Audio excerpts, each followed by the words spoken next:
בבקשה. שבת שלום, אדון אזמרלדה. גדול מאמני הכדורגל של המאה. לך תלבש את החולצה מספר 9 ותעלה מיד למגרש. לא עולה. אתה שחקן כדורגל מעולה, אבל הראש ממולא. הרגליים שלך רצות, אבל השכל הולך לאט מאוד. לך תלבש את החולצה מספר 9 ותעלה מיד למגרש. תביט, זה חיים, זה כדורגל.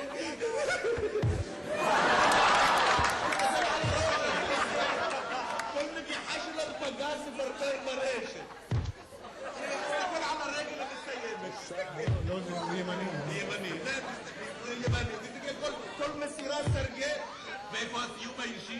כל שבת מתברג במערך הקדמי, כל כדור שלו פגז מפרפר ברשת. ואיפה הוא היום, אדון אזמרלדה? אתה תהיה שחקן כדורסל. תהיה על המפה, מבטיח לך. תקיף את המטבח. יופי. אתה תהיה ברקוביץ'. כולם בהתחלה נמוכים. אתה ראית את אולטי פרי שנולד? היה בקושי 1.80 מטר.